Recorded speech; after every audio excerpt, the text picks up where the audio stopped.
Olá, meus amigos, tudo bem com vocês? Hoje, dia 27 de dezembro de 2025, eu estendo a você as cordiais boas-vindas a este humilde canal. Receba aí o meu mais cordial e sincero abraço. O meu nome é César. Bom, neste vídeo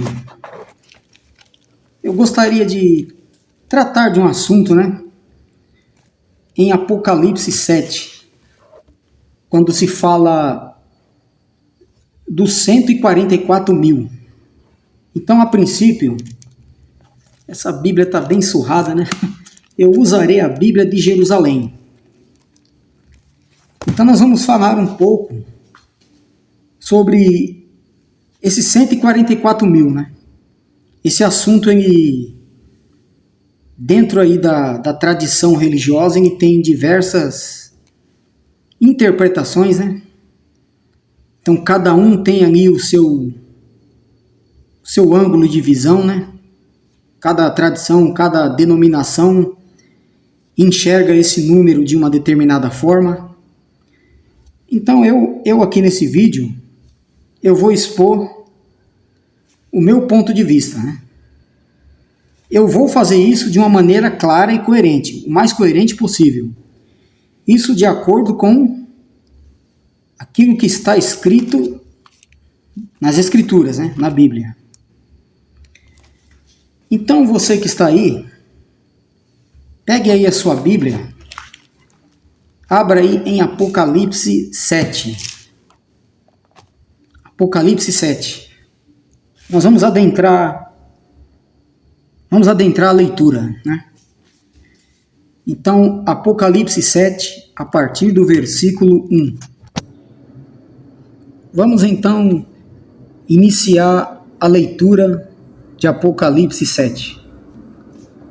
Depois disso, vi 4 anjos postados nos 4 cantos da terra, segurando os 4 ventos da terra, para que o vento não soprasse sobre a terra, nem sobre o mar, ou sobre alguma árvore.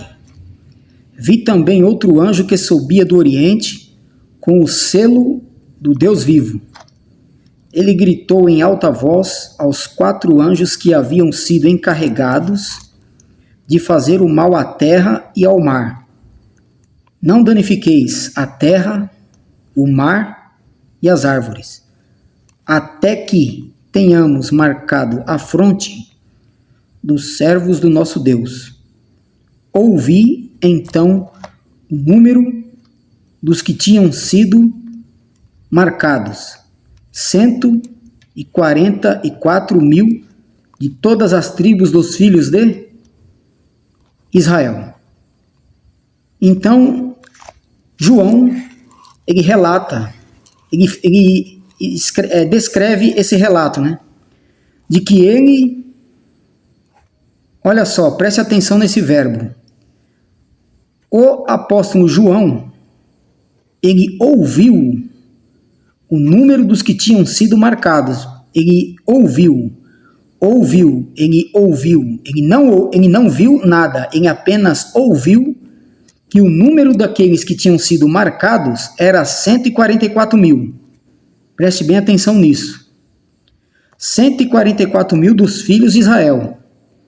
Aí daqui em diante, ele descreve 12 mil de cada tribo, Agora, no versículo 9, veja só que interessante. O versículo 9 me diz: depois disso, eis que vi uma grande multidão, que ninguém podia contar, de todas as nações, tribos, povos, línguas. Estavam em pé diante do trono e diante do Cordeiro, trajados com vestes brancas e com palmas na mão. Olha só, gente. A maioria dos teólogos, eles imaginam que aqui tem-se a presença de dois grupos distintos. Um sendo os 144 mil e o outro grupo formado por essa grande multidão.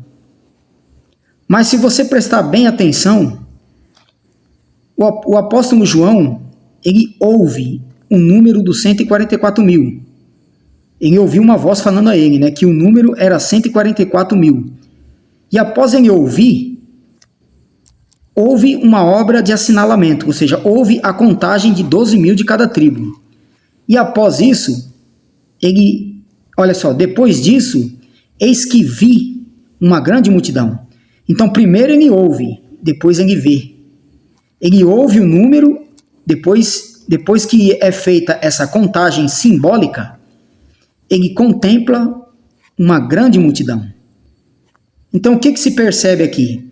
Que esses 144 mil e essa grande multidão, na verdade, é um grupo só. Não são dois grupos. Porque primeiro, aqui já está dizendo, ó, ele ouve e depois ele vê. Ele ouviu o número e depois que houve essa contagem simbólica desses 144 mil, foi aí que ele viu uma grande multidão. Então essa grande multidão representa esses 144 mil dos filhos de Israel. E uma característica deles, eles estavam que trajados com vestes brancas. E clamavam em alta voz: a salvação pertence ao nosso Deus, que está sentado no trono, e ao Cordeiro. Bom, como nós sabemos, o livro de Apocalipse, a linguagem que predomina é uma linguagem figurada, é uma linguagem conotativa. Ou seja, quase que 90% desse livro é linguagem figurada. Então, esses 144 mil, ele não é um número cravado, um número exato, objetivo. Isso aqui trata-se de um número simbólico, sendo que 12 mil de cada tribo de Israel representa o remanescente. Então, vamos continuar a leitura no versículo 10. Continuando a leitura, versículo 11, Apocalipse 7, versículo 11. E todos os anjos que estavam ao redor do trono, dos anciãos e dos quatro viventes, se prostraram diante do trono com a face por terra, para adorar a Deus, e diziam: Amém. O louvor, a glória, a sabedoria, a ação de graças, a honra, o poder e a força pertencem ao nosso Deus, pelos séculos dos séculos. Amém. Um dos anciãos tomou a palavra e me disse: Estes que estão trajados com vestes brancas, quem são e de onde vieram? Eu lhe respondi: Meu Senhor, és tu quem o sabe. Então ele me explicou: Estes são os que vêm da grande tribulação. Lavaram as suas vestes e as alvejaram-nas no sangue do Cordeiro. Olha só, nesse versículo 14, tem uma informação aqui que é relevante. Ela é a chave do entendimento. Porque no versículo 13, um dos anciãos que estava adorando a Deus, ele se aproxima de João e faz a seguinte pergunta, o seguinte questionamento. Ele pergunta: esses que são trajados com vestes brancas, quem são e de onde vieram? Ora, esses aqui que estavam trajados com as vestes brancas eram o quê? Os 144 mil. Porque após a contagem, quando João ouve o número, que é 144 mil, depois que é feita a contagem, ele contempla uma grande multidão. E todos ali estavam usando vestes brancas. Agora, olha só o versículo 14. Eu lhe respondi: Meu Senhor, és tu quem o sabe? Ele me explicou, estes são os que vêm da grande tribulação. Lavaram as suas vestes e alvejaram-nas no sangue do Cordeiro. Então, os 144 mil,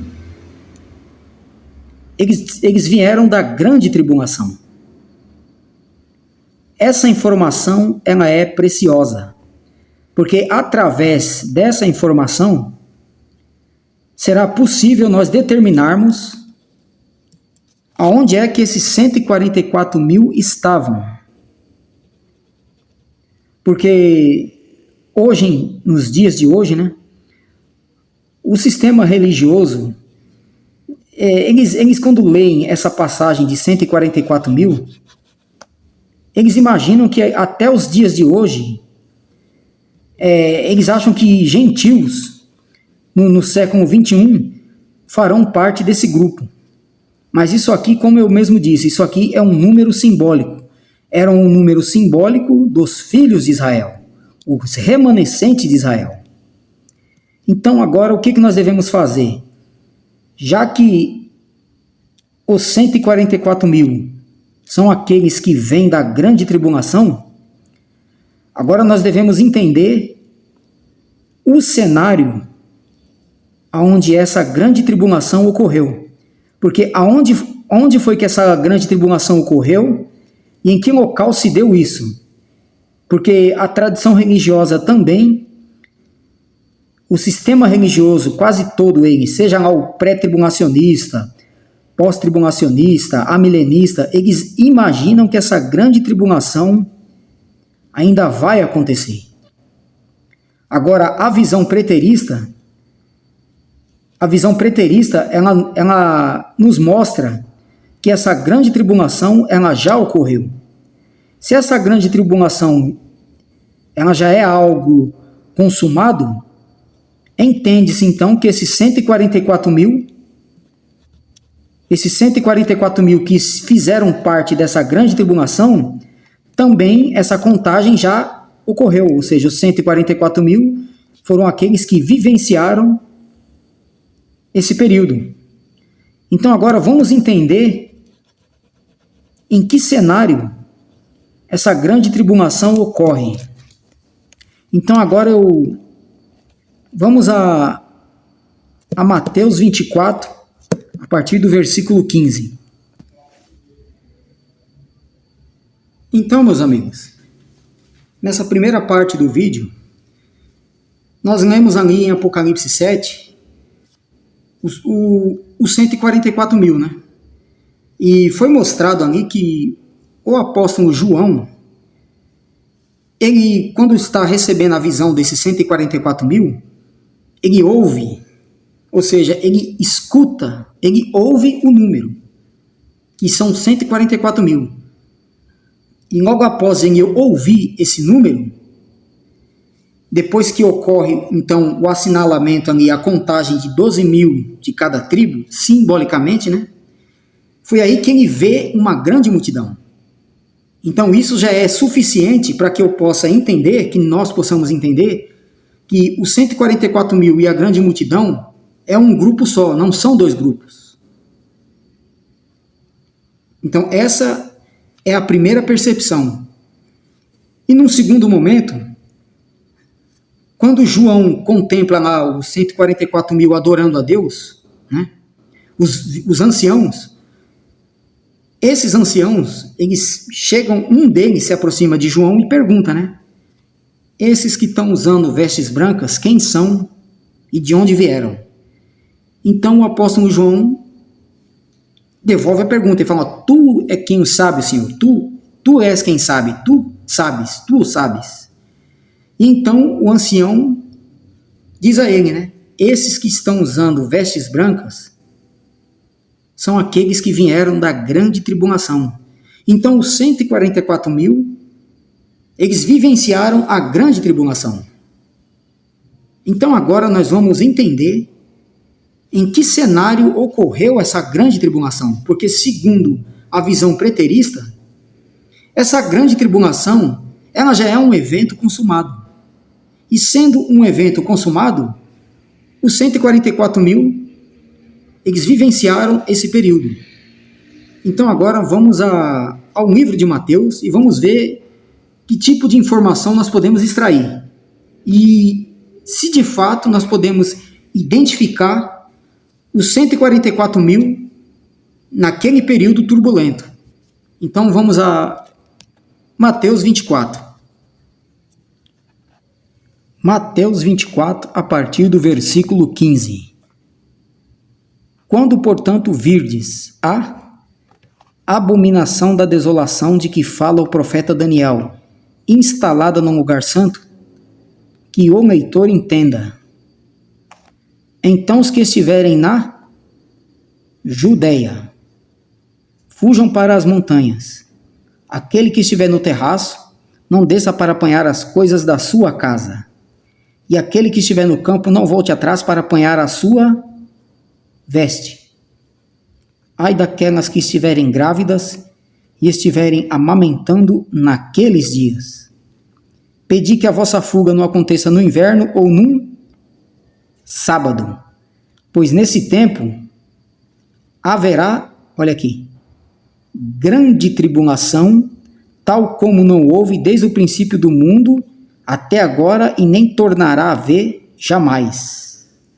Então encontramos aqui a grande tribulação. Essa grande tribulação, ela deveria ocorrer na Judeia. O subtítulo aqui já me diz, a grande tribulação de Jerusalém. Só que antes agora de nós mostrarmos os 144 mil aqui, porque lá em Apocalipse diz que os 144 mil vieram da grande tribulação. E essa grande tribulação que está sendo descrita aqui por Jesus, que ocorreu na Judeia, ela é uma tribulação única, porque o próprio Jesus diz, que não haverá jamais, haverá grande tribulação, tal como não houve desde o princípio do mundo até agora e nem tornará a haver jamais. Então não haverá outra grande tribulação.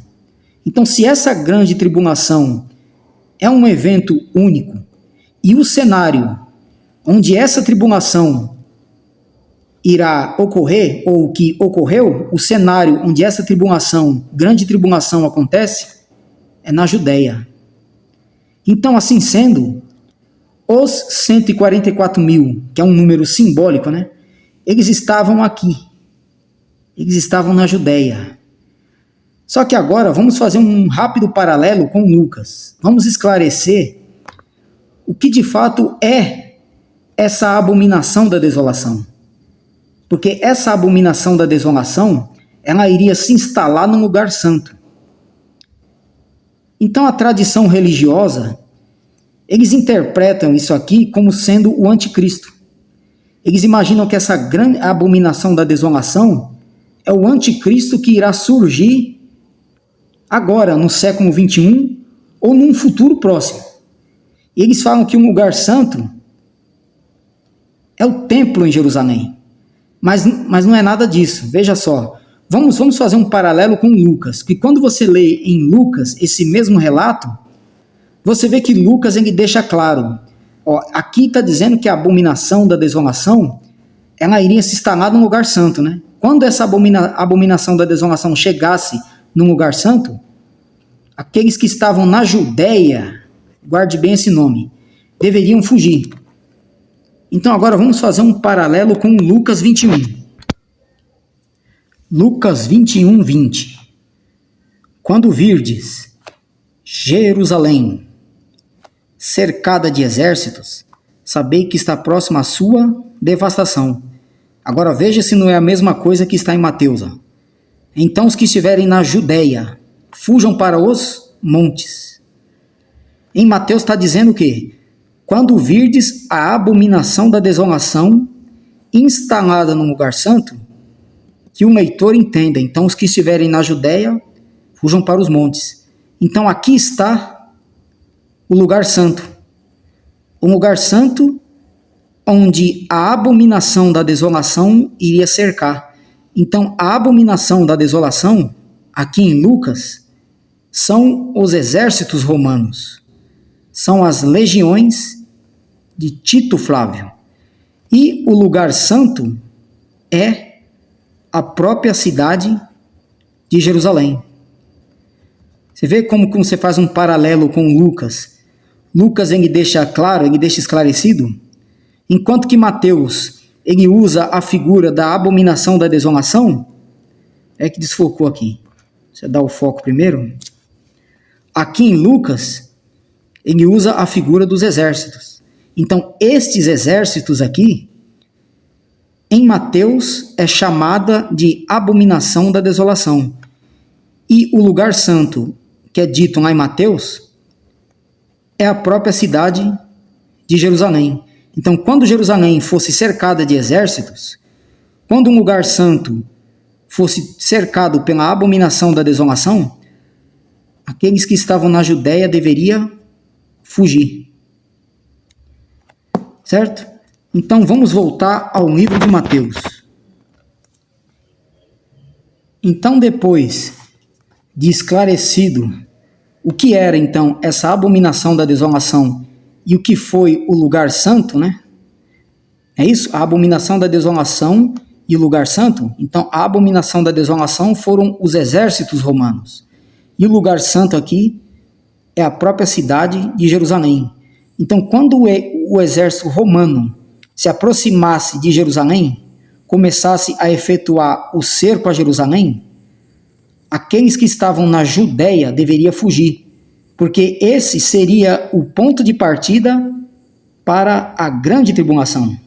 Por isso que ele diz, naquele tempo haverá grande tribulação. Que tempo? No tempo em que as legiões de Tito começassem a cercar esse lugar santo que é Jerusalém, que estava localizada na Judéia, né? Peraí, deixa eu dar o foco aqui. Essa câmera aqui desse celular. Isso. Então agora vamos continuar a leitura, né? Então haveria grande tribulação, tal qual não houve desde o princípio do mundo até agora, e nem tornará a haver jamais. Então essa grande tribulação é um evento único. Então aqui nós já podemos identificar que o cenário onde essa grande tribulação ocorre é em Israel, é na Judéia, em Jerusalém, que está localizada na Judéia. Ali foi o cenário onde ocorreu a grande tribulação. Então agora o versículo 22, olha o que diz o versículo 22. E se aqueles dias não fossem abreviados, nenhuma vida se salvaria. Os dias, né? Os dias aqui que seriam abreviados eram os dias do cerco romano a Jerusalém. Então esse cerco não podia ter longa duração para que todos não morressem. Agora olha só a continuação. Mas por causa dos eleitos, aqueles dias serão abreviados. Então os eleitos que estavam vivendo a grande tribulação. Então os eleitos, eles estavam aonde? Na Judéia. Então, estes eleitos que estavam vivendo esse período de grande tribulação é os 144 mil. Então, aqui está a presença dos 144 mil. Ou seja, o remanescente de Deus. Aqueles que vivenciaram esse período turbulento que aconteceu na Judéia. Por isso que lá em Apocalipse ele fala que aqueles que estavam de vestes brancas eram aqueles que vieram da grande tribulação. Então esses eleitos estavam lá, esses eleitos viveram essa grande tribulação. Então, assim sendo, nós que estamos vivendo o século 21, ninguém aqui do século 21 fará parte dos 144 mil. Até porque a grande tribulação, ela já ocorreu. Bem, meus amigos, Então vocês conseguiram perceber que os 144 mil, que é descrito em Apocalipse, trata-se de um número simbólico? Ele representa o remanescente de Deus. Ele representa os eleitos que estavam na Judéia, no momento em que as legiões de Tito começaram a cercar o lugar santo que é Jerusalém. Porque em Apocalipse diz que os 144 mil são aqueles que vieram da grande tribulação. Então, uma vez que você entende que essa grande tribulação, o cenário onde essa grande tribulação ocorre é em Jerusalém, na Judéia, o que fica claro? Fica claro que esses 144 mil são aqueles eleitos que estavam lá na Judéia. Tanto é que diz, né, que os dias em que durou o cerco romano a Jerusalém, aqueles dias tiveram que ser abreviados para que os eleitos não morressem. Ou seja, aqueles eleitos era o remanescente de Deus. Aqueles eleitos eram os 144 mil, porque foram eles que vieram da grande tribulação. E essa grande tribulação, ela é um evento ímpar. O próprio Jesus disse que não haverá jamais. Então, o que resta? A tradição religiosa, ela não aceita isso, porque eles são futuristas. Então, eles tentam a todo custo pegar essa grande tribulação e tentar encaixar em nossos dias. Eles tentam encaixar isso no cenário atual, mas examinando a própria Escritura, você vê que tudo ocorre na Judéia. Então, esses 144 mil representa aqueles eleitos que estavam lá. Simples assim. Então, a tradição, ela tenta a todo custo futurizar esse evento. Porque, segundo eles, tem um grupo aí especial que vai fazer parte desses 144 mil. Agora, fica a dica, né? Se você pensa que vai fazer parte dos 144 mil, então o conselho que eu te dou, vá para a Judéia, fique lá na Judéia e espere. Fica lá esperando Jerusalém ser cercada de exército. E aí, em meio àquela turbulência, você tenta sobreviver. Já que você quer fazer parte dos 144 mil, então o que você precisa fazer é isso. Se você ainda crê que é possível fazer parte desses 144 mil, então você vai ter que se retirar e viver na Judéia. E aí você espera lá a cidade de Jerusalém ser cercada de exército, e aí você tenta sobreviver lá à turbulência, tá certo? Bom, gente, então eu fico por aqui. A você que chegou até o final do vídeo, eu me desejo aí muito obrigado, um forte abraço e espero que você tenha compreendido a mensagem, tá certo? Se você compactua, deixa aí o teu like, deixa aí o joinha. Se você não compactua, você já sabe qual é o ritual, né? Basta deixar o dislike, tá certo? E é o mesmo jargão como é de praxe. Moramos em uma democracia e em toda democracia é saudável a coletividade das ideias. Então eu fico por aqui, um fortíssimo abraço, eu volto em tantos outros vídeos. Tchau, tchau.